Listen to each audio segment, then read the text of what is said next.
Vamos, em continuidade, ingressar hoje no estudo do capítulo de número 4 da parte primeira de O Livro dos Espíritos. Estamos analisando as causas primárias. E é muito, mas muito interessante que a gente não perca de vista este caráter pioneiro da doutrina espírita. E isto porque vocês poderão perceber, e os que já leram perceberam, que Kardec toca em questões de natureza científica, como a revelar que o futuro das reencarnações do homem na Terra não poderá prescindir desta aproximação do conhecimento científico das eventuais noções de natureza religiosa. E isto porque precisa o homem entender que tanto uma, a ciência, quanto a outra, a religião, são criações humanas, cada uma delas com um espectro de observação, de pesquisa, enquanto a ciência se volta para entender a questão da existência, das leis que regem a existência. Cabe ao pensamento religioso entender, esmiuçar o comportamento moral que o homem deve adotar. Os gestos, os rituais, as fórmulas, as formas, só têm um sentido quando fazem com que o homem modifique o seu comportamento, a sua moralidade. E não são, como alguns pretendem, e nós compreendemos, até pelo estudo da história das religiões, não são criações divinas. A própria multiplicidade de manifestações religiosas já atesta que são criações humanas, umas mais aperfeiçoadas, outras menos aperfeiçoadas. E nem a doutrina espírita foge deste tipo de conclusão, na exata medida em que Kardec, ao aproximar-se daquelas entidades que giravam as mesas nos salões de Paris, da Europa, da América, no século XIX, obtém delas a seguinte resposta: nós somos as almas dos homens que viveram na Terra. Nem a doutrina espírita tem este objetivo, ou tem a pretensão de vir a ser uma construção que não seja dos homens, na exata medida em que Deus, a inteligência suprema, a causa primeira de todas as coisas, não precisa da nossa adoração. Deus não carece de ser bajulado, incensado por quem quer que seja. Temos para com ele, como a doutrina espírita vai de novo mais à frente nos aclarar, uma responsabilidade, um agradecimento pelo dom da vida, pela oportunidade de havermos podido chegar até aqui, mas também de acordo com este ensinamento progressista, chegamos mercê os nossos esforços.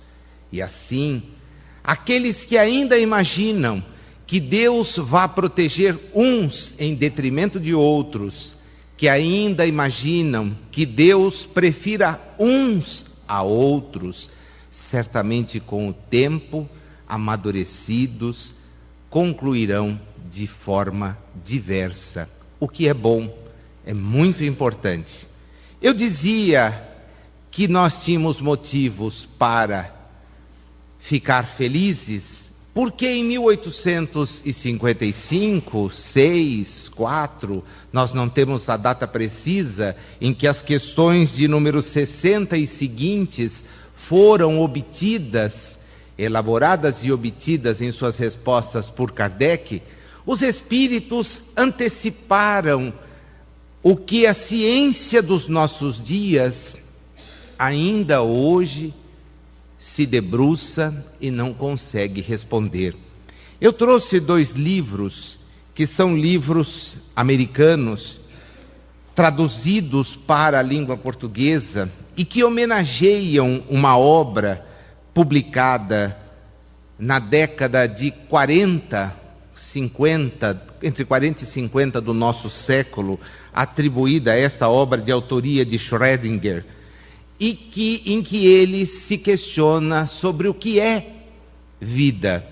E aqui está, então, de Lynn Margulis e Dorian Sagan, o que é vida, e o que é vida, 50 anos depois, escrita por Michael Murphy e Luke O'Neill. Ambos os livros se debruçam sobre uma questão que os espíritos, na sutileza das respostas que deram, já haviam equacionado no século XIX. Ao perguntar a respeito do princípio vital, Kardec ouve dos espíritos explicações que antecipam a visão que a biologia hoje já poderia ter, a ciência já poderia ter, não houvesse essa segregação de que as coisas do espírito são religiosas e não são. As coisas do espírito dizem respeito à moralidade, à eticidade que todos temos que adotar. E não se é religioso porque se vai a uma casa religiosa. Esta é uma visão equivocada. Se é religioso, se tem esse comportamento moral, ético, onde quer que se encontre, adotando posturas que Jesus, de há muito tempo, nos mandava adotar. Jesus foi alguém que observou os preceitos da sua época, sem com eles se comprometer. A prova disto é que aqueles que eram os dirigentes religiosos da sua época e tinham o predomínio sobre a região em que ele estava, foram os que o entregaram às autoridades administrativas do Império Romano. E, curiosamente, fizeram a sua entrega por intermédio de uma mentira, colocando-o numa situação em que o próprio governador da província, que era a autoridade que presidia o processo que poderia culminar na sentença de morte, como a ele aplicada, o próprio governador, no registro dos evangelistas e no registro de Emmanuel, através de A Caminho da Luz, através de Chico, há 2000 anos, deixa claro, não encontrei nele nada daquilo que pudesse justificar a condenação. Ele não falou absolutamente nada no interrogatório, na conversa. Ele tem uma postura extremamente clara. O que é que vocês o acusam? Ele se fez como César. Não, em momento algum. Não há esta postura. Ele não quer tomar o lugar de nada. Mas o que representava o ensinamento de Jesus? A liberdade. A liberdade que muitas vezes o raciocínio religioso não nos permite obter. Como discutir questões de natureza biológica, questões de natureza evolutiva, no seio das religiões? A resposta é sempre não. Aqui não há espaço para isto. a verdade está dada, mas nós estudamos e percebemos leis, movimentos, manifestações. Esqueçam. Como esquecer? Está dito aqui no livro sagrado X ou Y que as coisas já foram assim. Ora, não estará escrito desta ou daquela forma, porque os homens que redigiram tais documentos eram homens que não tinham uma visão evolutiva muito larga. Não está escrito assim ou assado, porque as condições da época não permitiam raciocínio diverso. A resposta não vem. E aqueles que não querem argumentar, aqueles que não querem debater, rapidamente invocam o sagrado contra o profano, o verdadeiro contra o falso, o superior contra o inferior. E com isto nós temos esse fosso a separar homens que raciocinam, que querem entender as leis de manifestações materiais. E isso é importante, porque os espíritos vão dar respostas hoje totalmente ligadas à matéria. Agora prestem atenção que, avançando o conhecimento da época, eles vão dizer matéria que tem manifestações que vocês estão longe ainda de entender. Estas manifestações deles, dadas aos homens de ciência de hoje, se nos fosse possível fazer com que eles, também não obliterados, não impedidos em face do preconceito, por entender que espírito é uma questão religiosa, certamente, conhecendo, louvariam, porque perceberiam que as coisas têm uma estruturação muito lógica, muito clara, muito cristalina. Eu não gostaria de atrapalhar o raciocínio de Kardec, nem dos espíritos, sinceramente porque ele é lúcido, mas também não quero ficar naquela, bateu a pergunta, veio a resposta.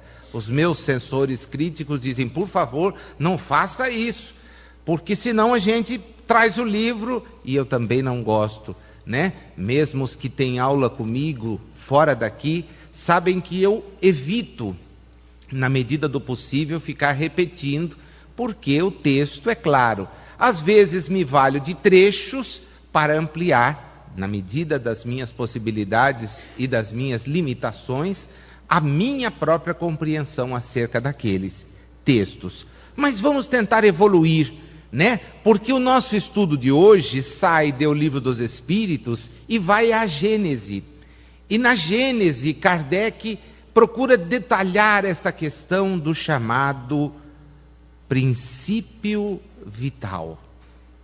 Ele começa o estudo pelos seres orgânicos e inorgânicos, nos dizendo assim claramente, a partir do seu raciocínio e das respostas que os espíritos lhe ofertaram, os seres orgânicos trazem em si uma fonte de atividade íntima que lhes dá a vida.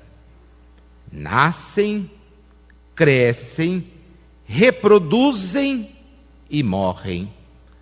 Nesta categoria, podemos encontrar a classificação da sua época, homens, plantas, animais, como podemos chegar na classificação de hoje, que inclui aí bactérias, prototistas, fungos, animais como homem e planta. Podemos trabalhar no raciocínio. Seres orgânicos. E os inorgânicos não possuem essa fonte de atividade. Não têm movimentos próprios. Se formam pela simples agregação da matéria. São eles os minerais, a água, o ar e outras coisas. O que eles têm de comum? O que eles têm de comum, dizem os espíritos, é a força que os atrai. É assim que começa a questão de número 60. É a mesma a força que une os elementos da matéria nos corpos orgânicos e nos inorgânicos? Sim, respondem os espíritos. A lei de atração é a mesma para todos. Prestem atenção que nós estamos falando em matéria. Matéria. Aí a pergunta 61. Há diferença entre a matéria de um orgânico e de um inorgânico? A resposta curta e grossa. A matéria é sempre a mesma. E é isto que muitas vezes levou os cientistas que decompõem e recompõem corpos inorgânicos, que decompõem corpos orgânicos, a chegar à conclusão de que todos somos constituídos de uma mesma coisa, e como não é possível, nunca foi possível, a uma experiência de natureza científica devolver a um corpo orgânico a vitalidade, a conclusão fica óbvia. Morreu, acabou. É óbvia. Morreu, acabou. Não há nada. Porque nós não conseguimos recompor a matéria orgânica. Nós trabalhamos as matérias inorgânicas. A vida é fruto daquilo que os espíritos vão adiantar. A animalização da matéria se dá à mercê à união de algo que se chama princípio vital. Como é que é? A animalização da matéria, que nos corpos orgânicos é flagrante, se dá através do princípio vital. E Kardec então quer saber. Agora vocês vão me explicar aonde está esse princípio vital. Onde ele reside? Ele está em algum lugar ou ele é uma propriedade da matéria organizada? E coloca uma questão da qual os espíritos se saem assim, com uma clareza que só hoje, com todo o conhecimento científico, nós conseguimos perceber aonde eles alcançaram. Porque Kardec põe uma encruzilhada. Ele é efeito ou ele é causa? Como é que é? Ele vem de algum lugar ou ele é uma propriedade da própria matéria organizada? Se vem de algum lugar, é o quê? Quando ele vem de algum lugar, é efeito ou causa? É efeito. Será? Se sai da própria matéria, é uma? Pode, que já respondeu certo a primeira. Hoje é dia de um monte de atividade por aí, vestibular. Então está na hora de recordar, Senão chegar lá e diz para o filho, vai bem. Pai, mas o que é efeito, o que é causa? Não sei, Se vira. Você é uma causa dos meus problemas. Não, Você é o efeito, porque o problema está bem mais longe. Percebem? Ele coloca os espíritos numa encruzilhada e os espíritos se saem com uma resposta. Uma e outra coisa. Como? Uma e outra coisa. Como é que algo pode ser efeito e causa? A vida. A vida. O que é vida? O que é vida? A vida é um efeito devido à ação de um agente sobre a matéria. Onde pecam os nossos diletos estudiosos? Pecam ao olhar efeitos, ao debruçar-se sobre efeitos. Exatamente porque a religião que não fala de espíritos, e quando fala coisas que nos deixam com 3 pés atrás, para tomar uma distância considerável, geram em torno disto todas fantasias, deduções que estão longe de contribuir para a aproximação de quem quer que seja. A vida é um efeito devido à ação de um agente sobre a matéria. Esse agente, sem a matéria, não é vida, do mesmo modo que a matéria não pode viver sem esse agente. Mas de onde vem esse agente? É o princípio vital, uma manifestação quintessenciada da matéria. Porque a matéria, já nos haviam dito eles, existe em propriedades que vocês não conhecem. O nosso mal, enquanto encarnados, sem estar abertos para esta série de informações que podem nos conduzir a enxergar as coisas sob uma outra ótica, o nosso mal está em querer identificar as coisas apenas do ponto de vista que nos é possível tocar, medir, pesar. As coisas são muito mais profundas do que imaginamos. E se o homem se abrisse para essa compreensão, nós caminharíamos de mãos dadas, porque todas as vezes que se fala em moralidade, em eticidade, nós estamos convidando os homens não a frequentar templos, mas fazer do mundo, da existência, um templo.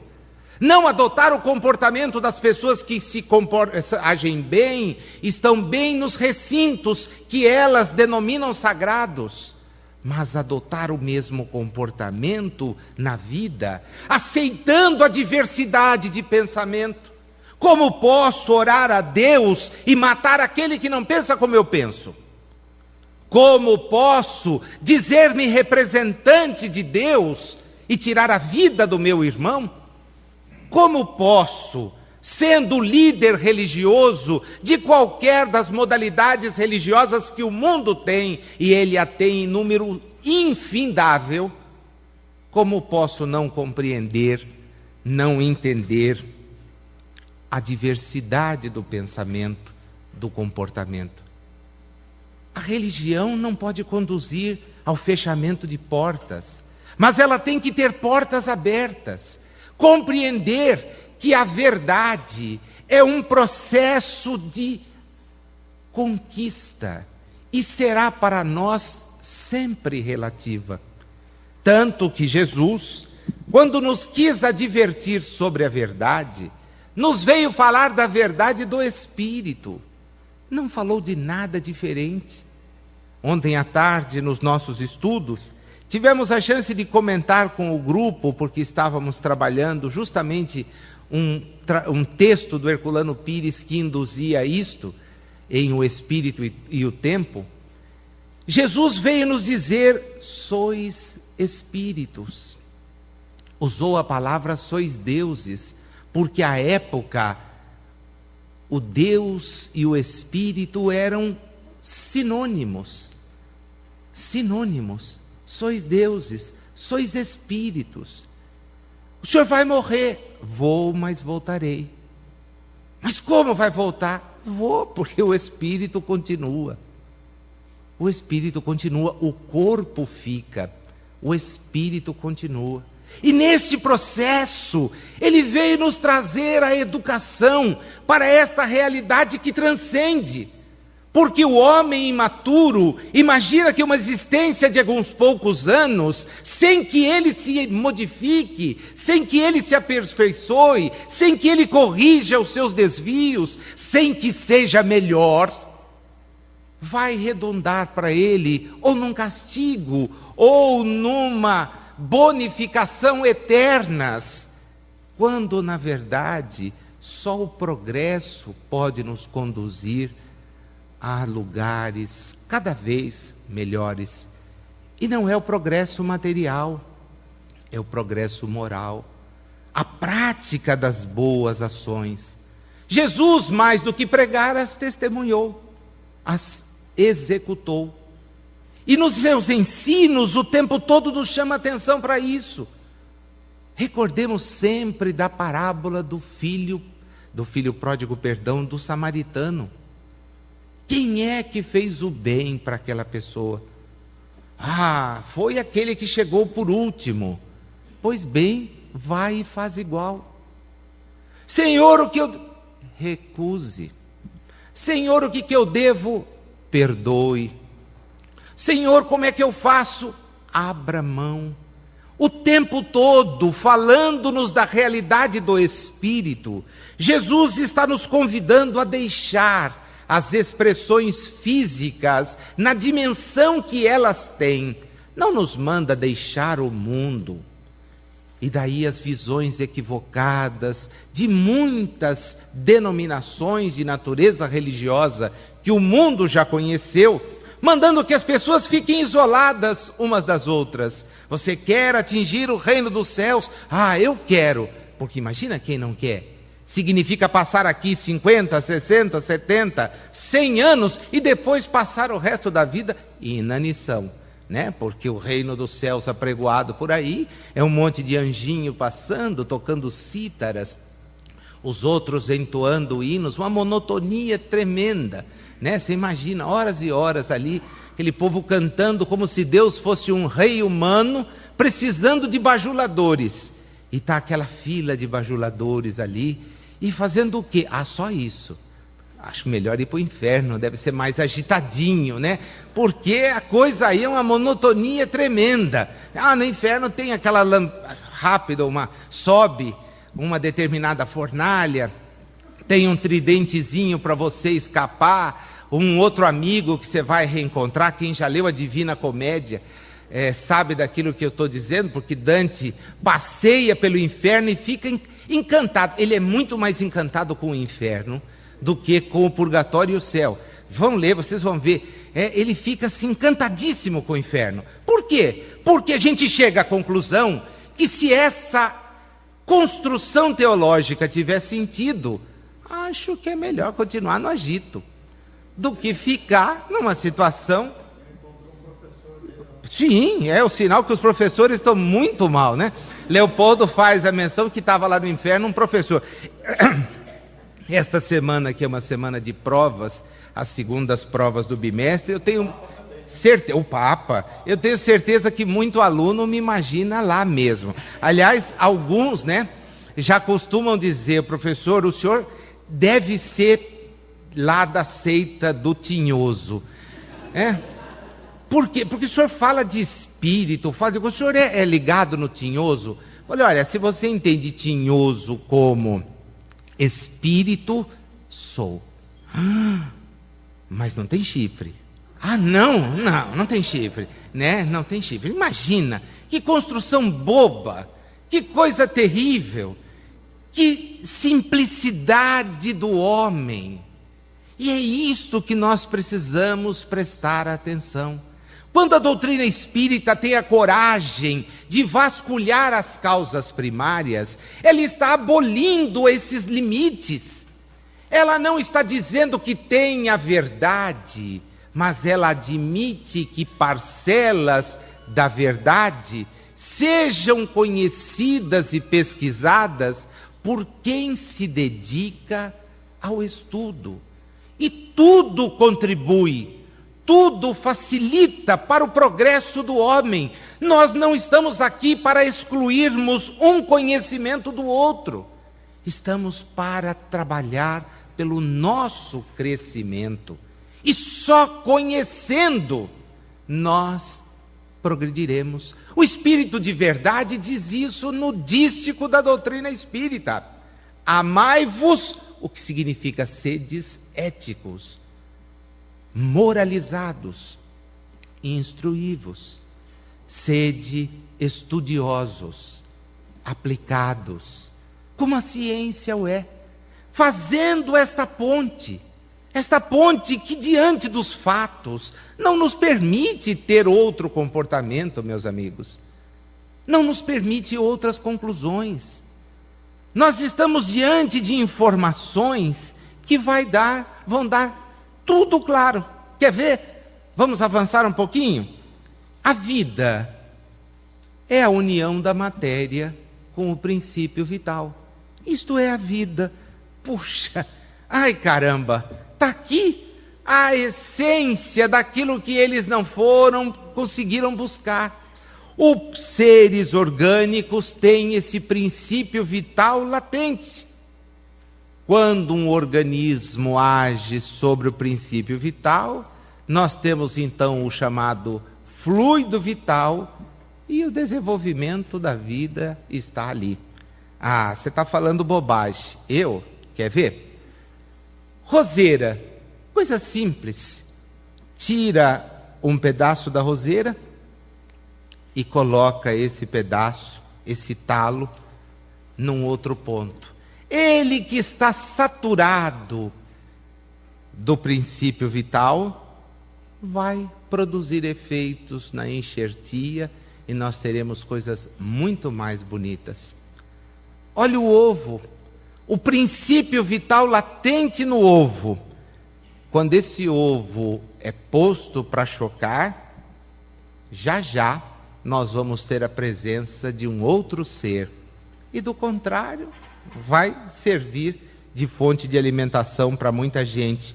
O feijão, aquela experiência do feijão que a molecadinha faz em casa, quando vem da escola, né? E todo pai é quem mais faz a experiência, porque a molecada não consegue entender e nem tem paciência.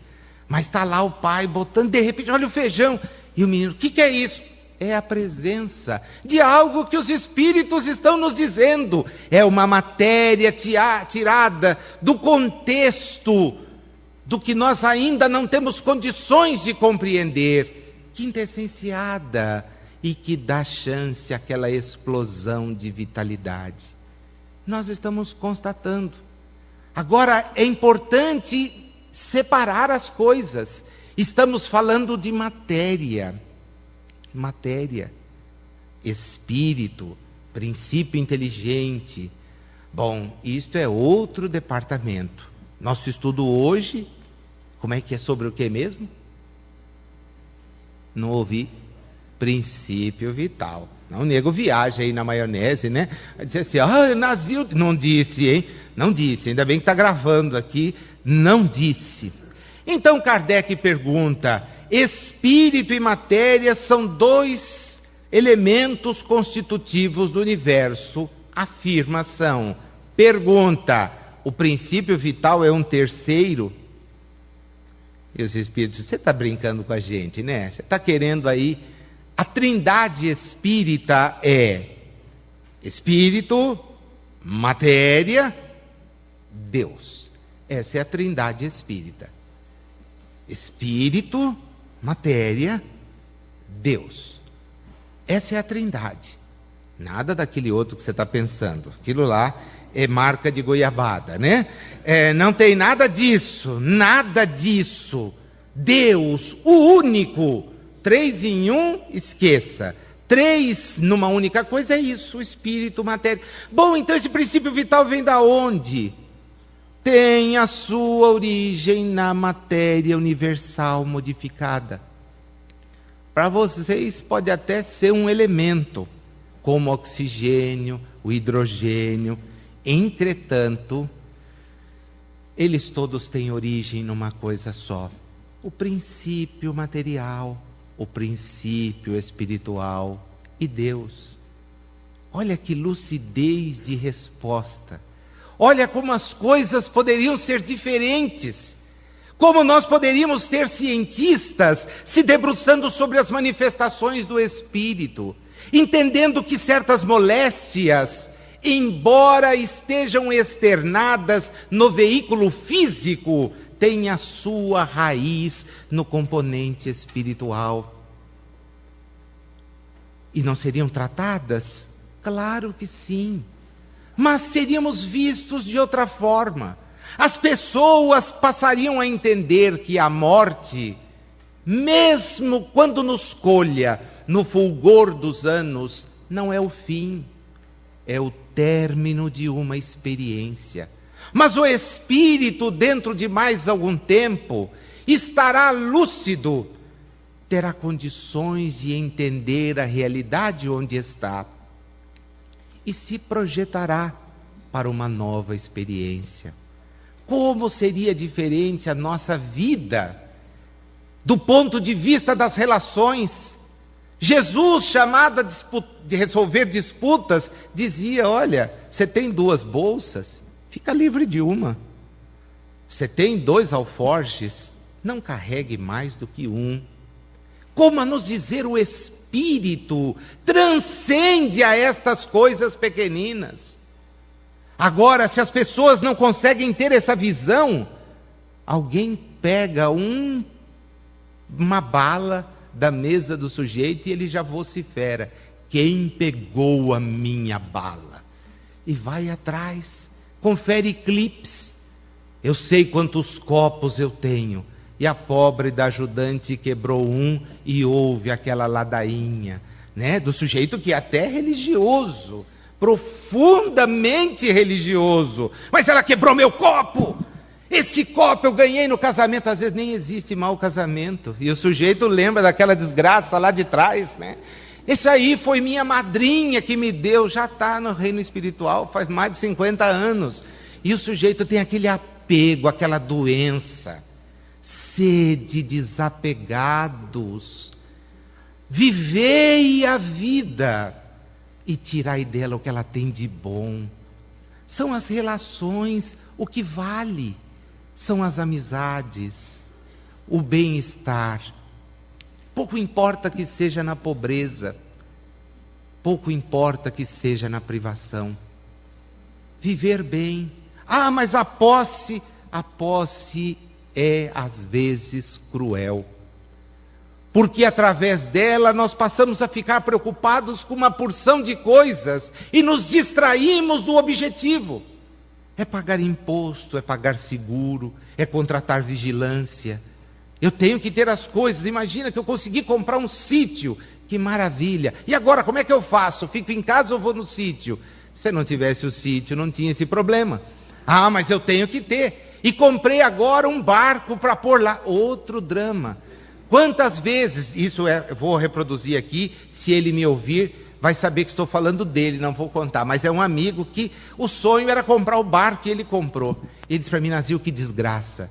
Eu falei: por quê? Porque toda vez que eu tenho que ir, eu não tenho ainda lá o galpão. Então eu tenho que levar o barco de casa para lá. É um sufoco. Engata o barco, pede para a mulher segurar, acerta o carro, não dá certo, coloca. Os filhos monta, vamos para a estrada. Chega na hora de pagar pedágio, pago mais, porque não é o meu carro. E a carreta? Pago, atravesso, chego. Chegou lá, bom, chegou. Nada, tem que pôr o barco no rio. Acerta o carro, calça o carro, entrega, põe o barco no rio. Sobe, cai a chuva. Recolhe o barco, guarda, não tem jeito. E volta para casa. Eu falei: agora meu sonho, eu construí um galpão. Eu falei: que beleza. E tive que contratar um caseiro. Porque se eu largar o barco lá, o sujeito vai, rouba, leva o barco. Aumentou muito mais a minha despesa. Mas o que é isto? É esta preocupação do transitório. Então nós fazemos os planos em face do transitório com uma riqueza de detalhes assombrosa. E não fazemos os mesmos planos quando o assunto é se tornar melhor. Nós somos pródigos. Eu quero um tablet, quero um TV de 60 polegadas, porque ainda não tenho de 120. Quero projetor, vem aí o ano da Copa, eu quero uma sala adequada para poder reunir os meus amigos. E aí não vai assistir jogo nenhum, porque 10 homens numa sala assistindo o jogo é uma tragédia. Tá? E o sujeito quer tudo aquilo. Para quê? E o ser melhor? E o modificar-se? E o corrigir-se nas mínimas coisas?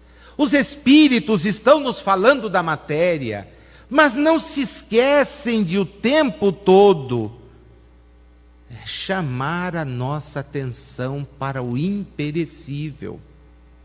O que eles vêm nos alertar, e Kardec é didático, é o professor por excelência, ele vem tratar, esgotar esses assuntos, antes de entrar naquilo que é o cerne de toda a doutrina espírita, e é aí que ela se junta com Jesus, porque ela vem de novo nos lembrar o que ele dizia: eu vou, mas volto. Senhor, vão te tirar a vida? Não, vão me tirar a existência. Cuidado, acumule os seus tesouros num lugar aonde eles não corram o risco de ser corroídos ou roubados. Falávamos da vida espiritual, alertava-nos para isto. É aí que a doutrina espírita vem falar de Jesus. Ela não vem recomendar outra coisa senão o que ele nos recomendou: viver em cordialidade, ser simpáticos mutuamente, ser dispostos a ajudar sempre, não importa a hora. Mas você bate aqui na minha porta às 11 da noite, ah, amigo, fome não tem hora. Mas se eu estou no recesso do meu lar e você vem me incomodar, eu também gostaria de ter um lar. Tá bom, mas eu vou te servir, nunca mais apareça aqui. Era melhor não ter servido, né? Já diz de cara, não tenho, e abençoa. Segue adiante. Então, o convite para que sejamos melhores. O princípio vital, continua Kardec, reside em alguns dos corpos que conhecemos. Ele tem a sua fonte no fluido universal. Ele é um só para todos os seres orgânicos, sim, e modificado de acordo com as espécies. Ele é o movimento da matéria. Esse movimento, ele não é um movimento, sim, modificado segundo as espécies. É ele que lhes dá movimento, e a atividade os distingue da matéria inerte, porquanto movimentar a matéria não é a vida, é o movimento, ela o recebe, não o dá. Em A Gênese, ele constrói um exemplo fantástico. Imagine a roda d'água. A roda d'água, sem o movimento, é uma roda parada. Joga água, ela tem movimento. Bom, está aí nisso? Não, o fluido é a energia que gera este movimento. É isto que ele nos está a recomendar, uma outra visão acerca das coisas.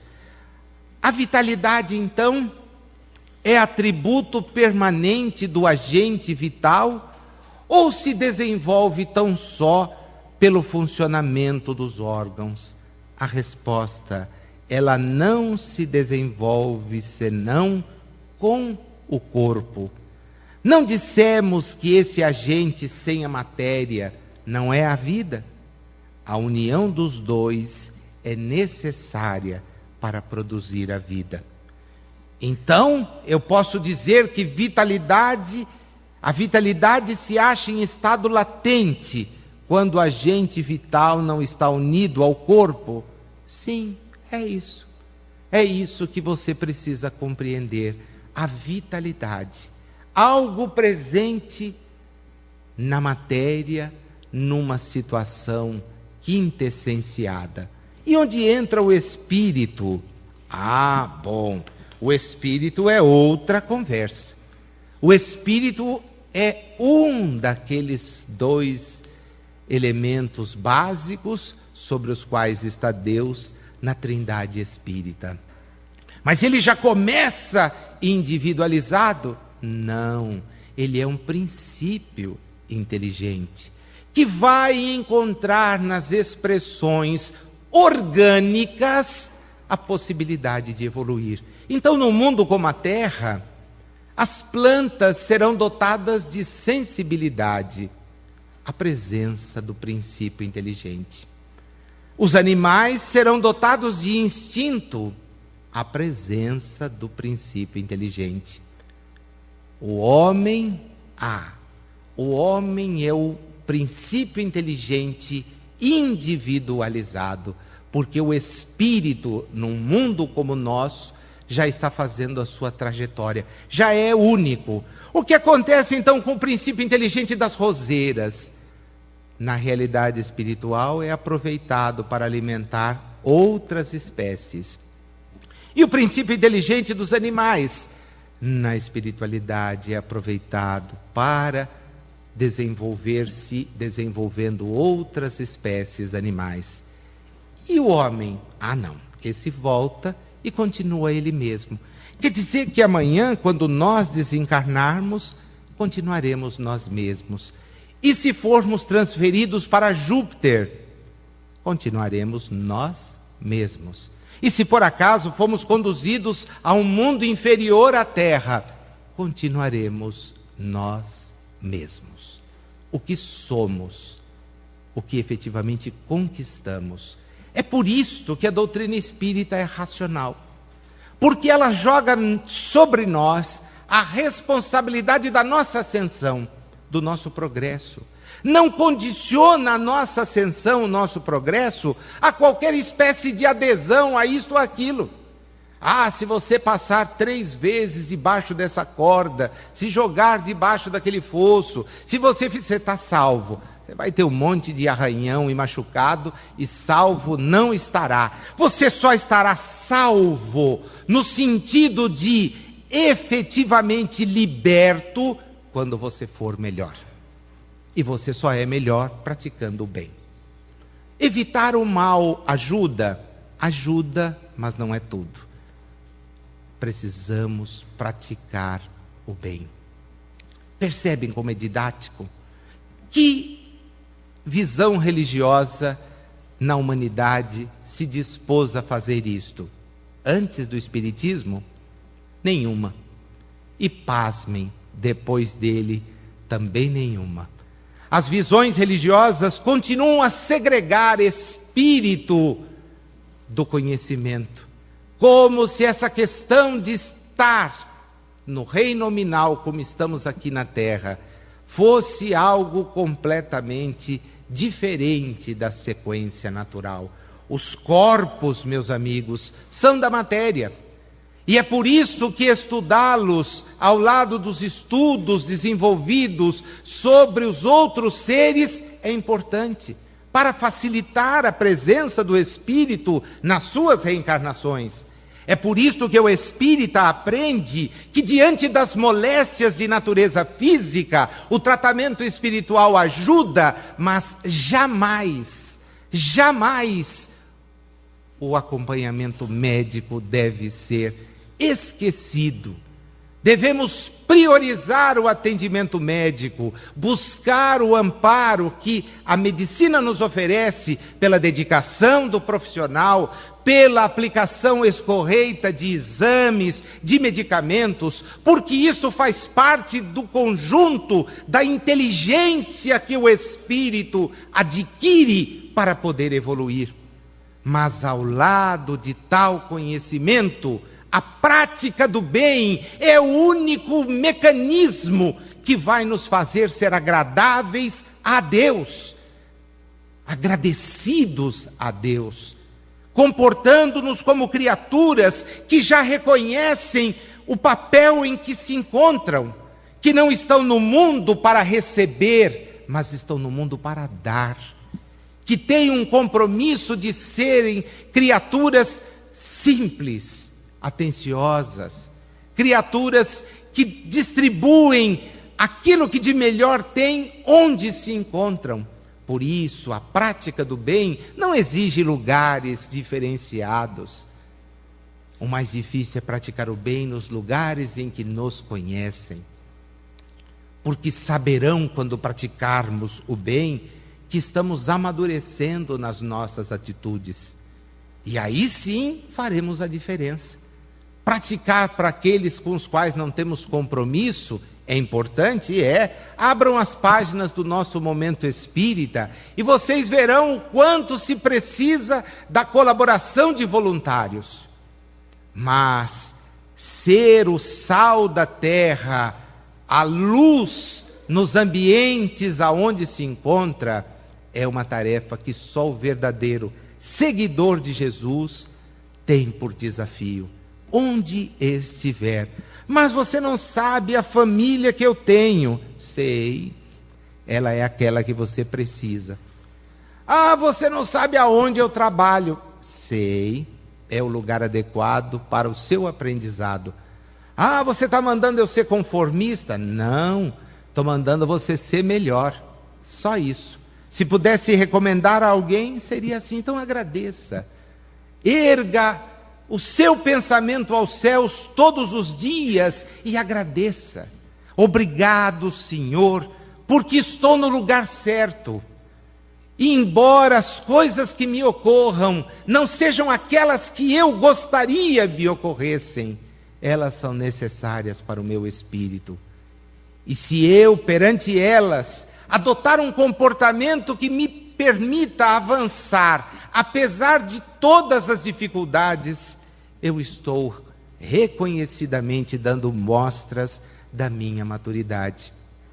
Mas aceitar as adversidades significa, como nos lembra Emmanuel sempre, delas não reclamar. E aí que é o nosso problema.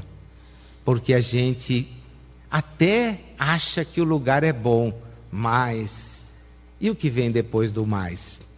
A gente reclama. E as pessoas fazem isso com uma naturalidade, demonstrando ainda o quanto espiritualmente nós temos a progredir.